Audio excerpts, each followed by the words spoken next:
So last night I finally got around to watch Terrifier 3, a movie that my girl and I were very excited to watch ever since we saw that they were going to do a Christmas version but around Halloween. And the movie was actually better than I thought it was going to be. But normally movies like this, such as the Saw movies, when you see the same thing over and over and over again, they tend to get kind of repetitive and get old after a little while. But we're already on the third movie of this series and I can't wait to see the next one. It's extremely gory, maybe a little overly gory, maybe a little exaggerated, but that's what I like about the movie. It's different from all the other ones, and I really like the characters in this film as well. But I think the thing I enjoyed most about this film was that it's made to look like it's almost like a 90s movie. It doesn't really look modernized. If I didn't know anything about this movie and you showed it to me and we sat down and watched it, I would have thought that it was made in the 90s. And I really like that for this movie because it kind of gives that old school classic horror villain type of vibe. And in my opinion, it kind of adds to like the creepy mystique of it all also. So is this movie worth watching? Well, in my opinion, if you're a horror fiend, if you like horror movies, I definitely think so. On a scale of 5 stars, I would probably say it's about a 4.2 out of 5. But like I said, it's extremely gory, it's extremely over the top, so if that might be a little bit too much for you, then maybe you might want to refrain from watching this. But now I'm going to talk about a little bit more of the spoiler stuff because this movie leaves a lot of freaking questions to be asked and to be answered. So first and foremost, of course, the biggest thing that happened was the main character, Jonathan. They just killed my boy off screen. They didn't give it any screen time whatsoever. They didn't even hint that he was going to be killed off or that he was going to die. And I think that's just a little bit suspicious. It leaves a lot of questions, right? They said that he's dead. Apparently that was his skull, but who really knows? Is he actually dead? In my initial thoughts, I was thinking there's no way they just killed him off screen. He's such a main character. And I think with a movie like this, it would have heavily impacted the viewers if they would have shown this gruesome, torturous killing method that Art the Clown loves to do. After my girl and I watched it, we were kind of thinking that the skull that they were saying was Jonathan's was actually the roommate's, the guy that he killed in the showers. And who knows where Jonathan actually is. Which, by the way, the reveal, I really like the reveal too, and the build up to it. They got you thinking that it's the little girl, and then it's kind of obvious. It's like, all right,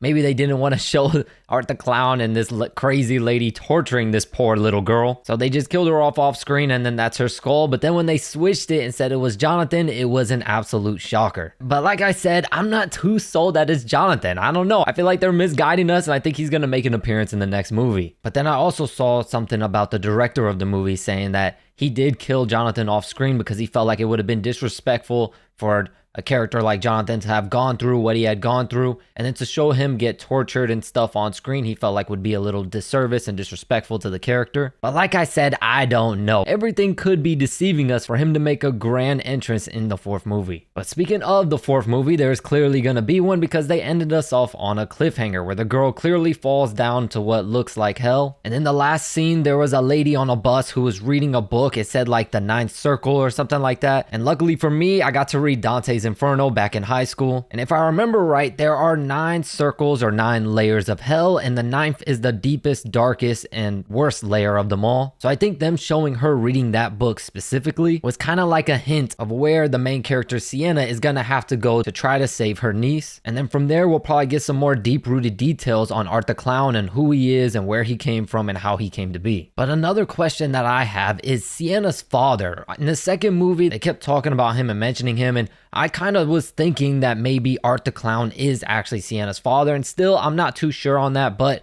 there was a clip where you could see Sienna's father kind of going a little crazy, and it looks like hell is coming out of his closet in the room or something like that. It was so weird and so strange, and I couldn't quite understand what was actually going on here. So maybe we'll get to learn more and find out more what was actually going on down there in that room. Or what I was thinking is maybe that's where the portal is, where she can go down to the 9th layer of hell and possibly retrieve her niece. I still have so many questions that still go unanswered, and it just makes me look forward to seeing a fourth movie. Plus, I love Art the Clown as a character. Just the way he is so funny and like just enjoys and loves every moment of everything that he does without having to say a single word, while at the same time torturing these people in the most gruesome way possible. I don't know why I get some weird, crazy enjoyment out of this type of film. And I'm curious to see what theories and what questions you guys have for this movie. Feel free to let me know your thoughts in the comments down below. As always, I thank you all so much for the support, and I'll catch you in the next video.